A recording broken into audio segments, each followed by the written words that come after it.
Hello, welcome back to my channel. This is Home Switch, and here I talk about fashion illustrations, health, fitness, politics, literally anything I want to say. This is what this channel is for, but it is geared towards fashion and fashion illustrations and fashion styles and fashion that is needed in every single place.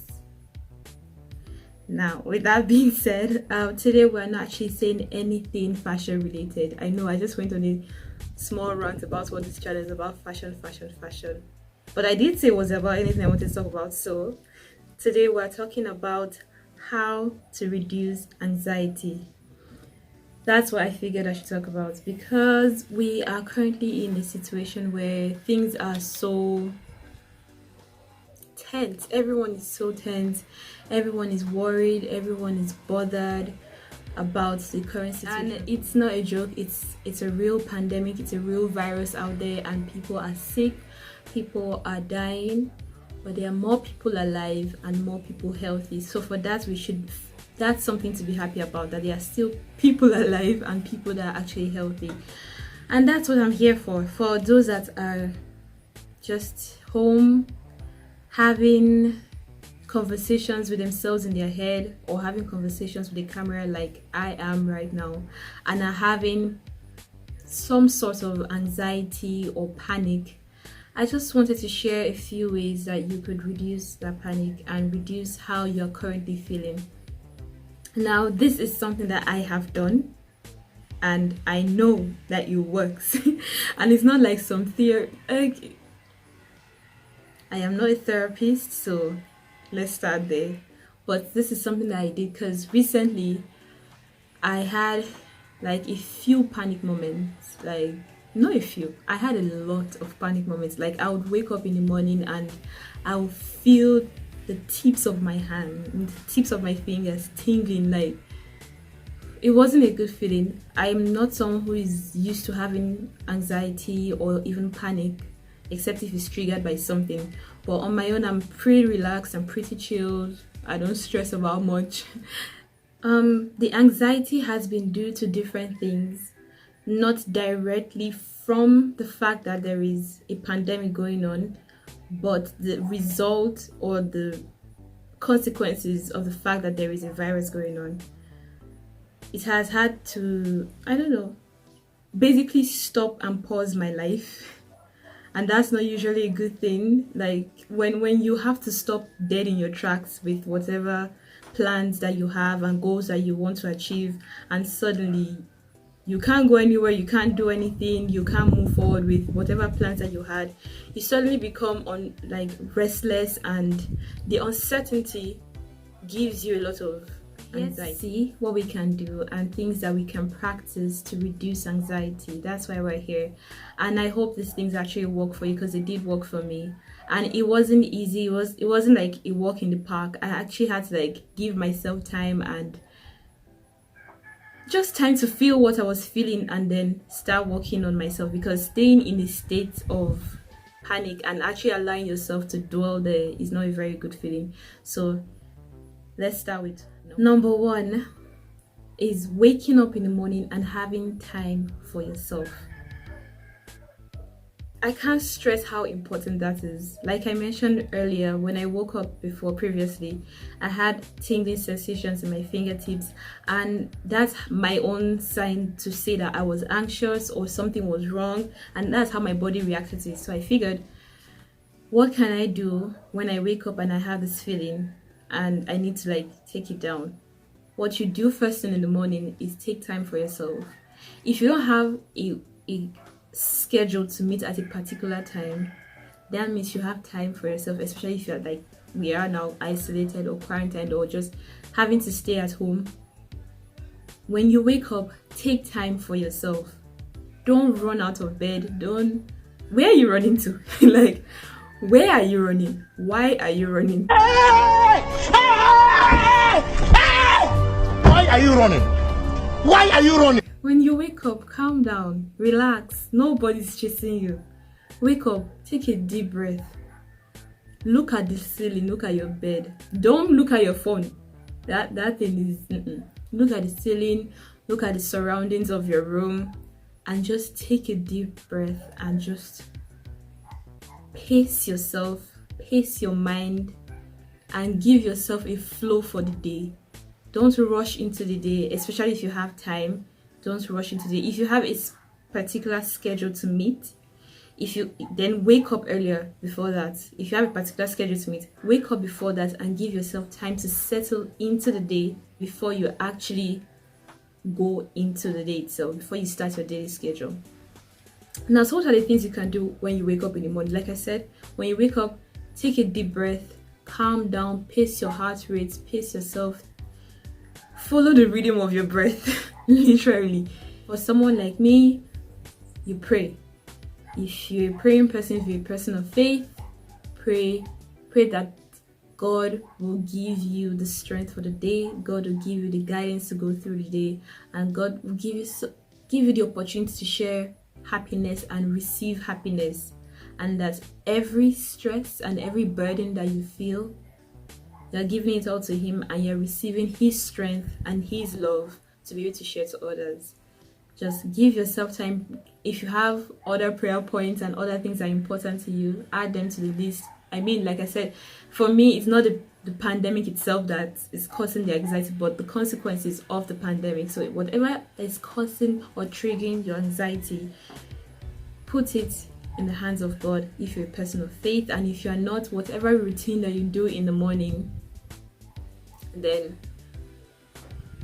slowly get into that routine by taking it one step at a time. Secondly, quiet time. So now my quiet time is completely different from my praying time. Like when I wake up in the morning and I do my devotion, that's completely different from my quiet time.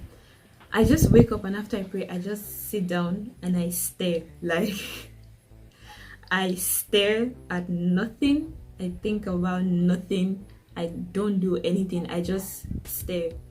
I used to try, and sometimes I try and go outside if it's still early in the day and the sun is not so hot. It's a good temperature, the sun is out, it's beautiful, the breeze is blowing, everything is so nice. Just go outside. Don't listen to anything. Don't talk to anyone if you don't have to, especially if you're by yourself. Don't read anything. Just stay. Listen to the birds, listen to nature. If you have water around you, listen to the sound of water. Listen to the trees move. Just silence your mind and listen. And you can do this for I suggest you do this for 10 to 20 minutes. I know you're like, just sit down and stare for 10 to 20 minutes. Yes, sit down, be quiet, and just stare for 10 to 20 minutes. It changes a lot. Now, after that, what's the next thing you do? You plan your day. What exactly are you trying to get out from your day? What is it that you're trying to do? You can, if you're someone that is experiencing anxiety from a trigger or a stressor, it's very important that you plan your day.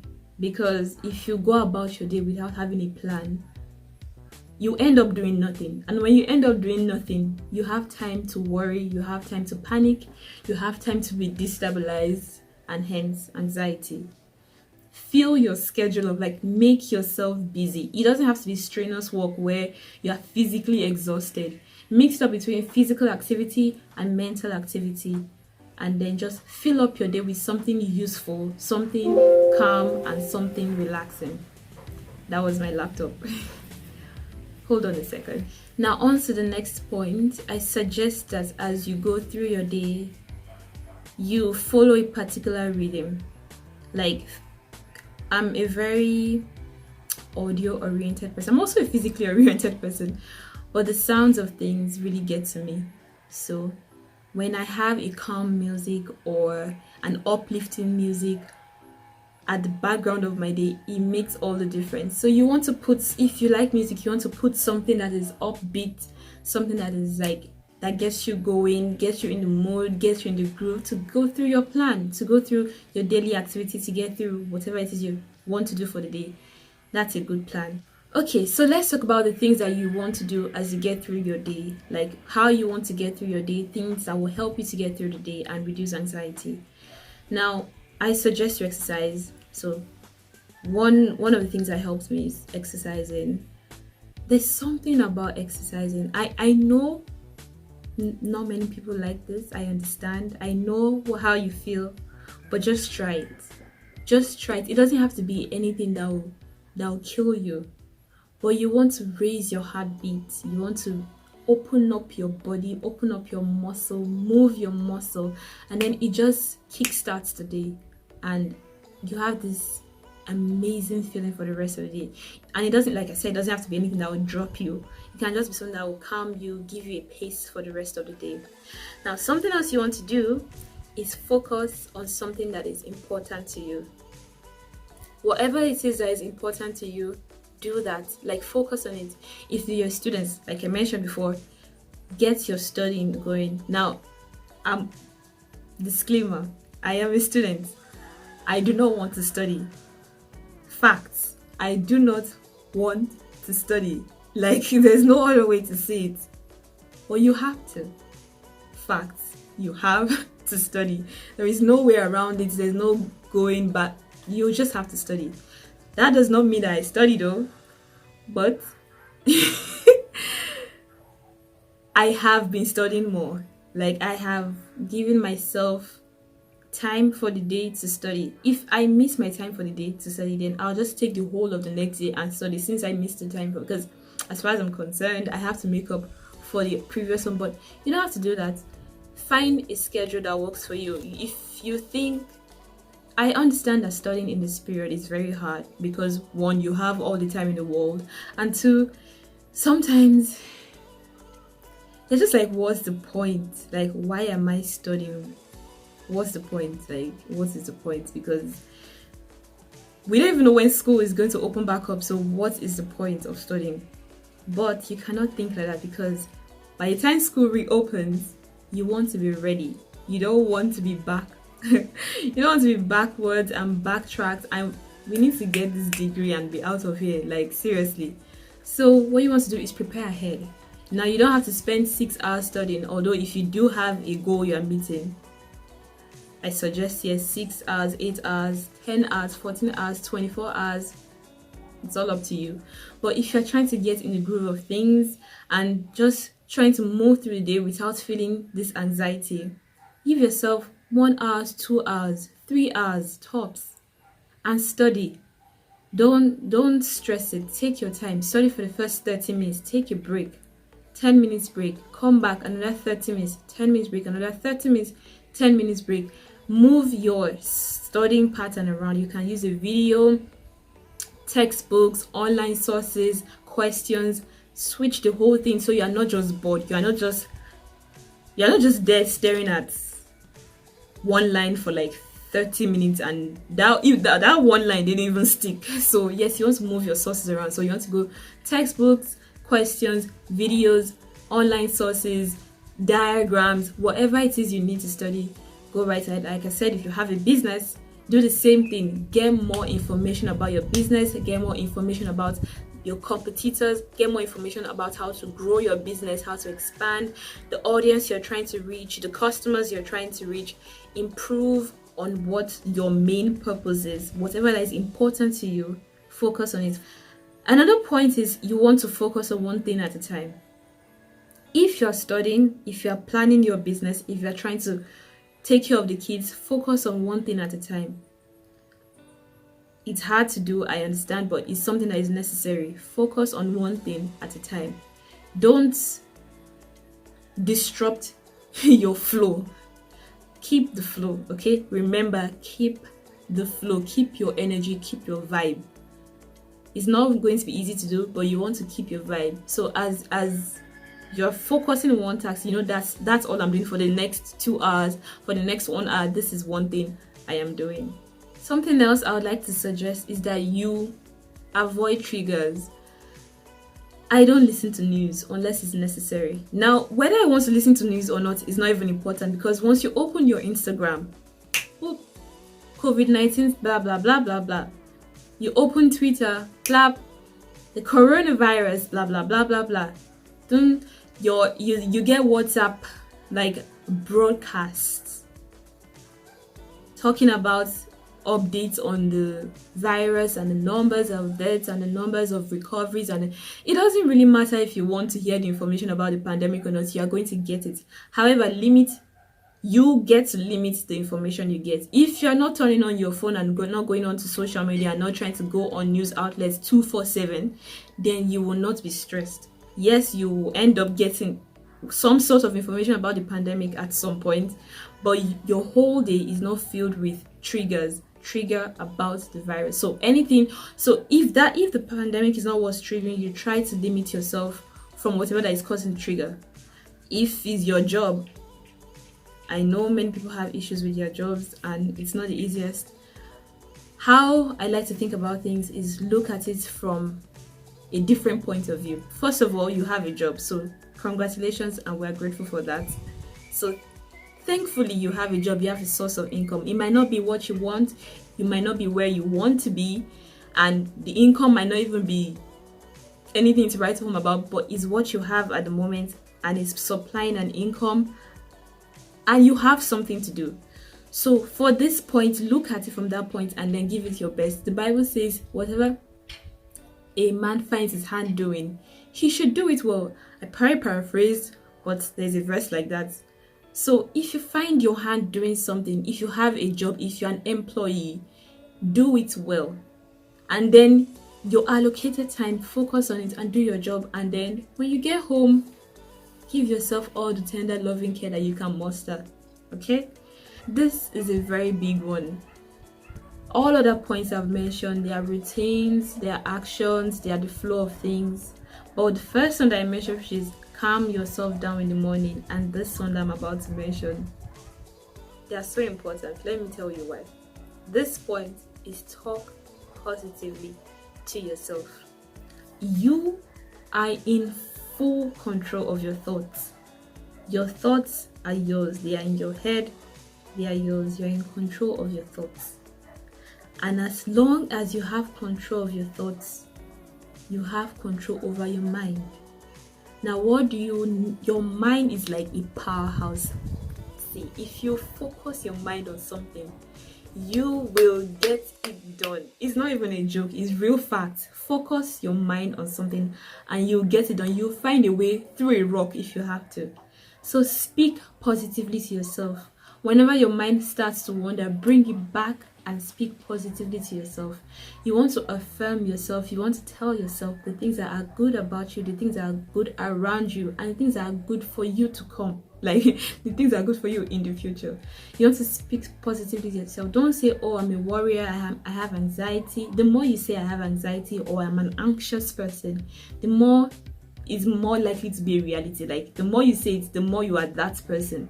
So yes, fact is you're currently experiencing anxiety, but you are not an anxious person. You don't always experience anxiety unless that is the case, which is a different thing. But if you are just experiencing anxiety for the moment, make sure you speak positive things to yourself and don't dwell in a place that brings you down and takes you back to the starting point. You always want to revive your spirit, revive your mind. And last thing, love yourself.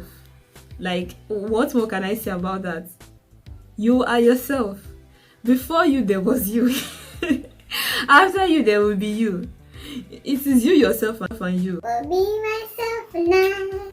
You have yourself. Like, there is only so much advice and internet cheering up and videos can do to calm you down. If you don't love yourself and give yourself the peace of mind that you need, it's not going to go anywhere. You have to do the necessary actions of loving yourself. However that translates to you. Because I can't even say, oh, this is the way to love yourself. There is no way to love yourself. You know yourself, you know what you're going through, and you know how to love yourself.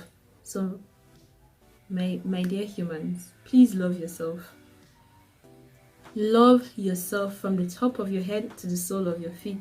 From every single strand of your hair, not my hair, or every single strand on top of your head, to every toenail. Love yourself. You are yourself.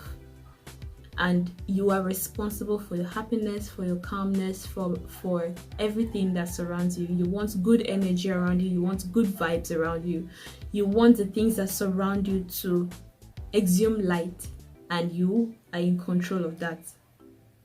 So I hope you guys find these points and suggestions very useful, because they helped me. I hope they help you too. And as we go through with the year, go through with this period, I hope we find ourselves in a better situation, in better light, and make use of the time that you have. Honestly, just make use of the time that you have right now. And I am sending so much love to you. I am sending so much light to you, so much happiness to you, from my heart to yours, from my body to yours. And I hope you enjoyed this video. I will see you next time here, and have a wonderful day.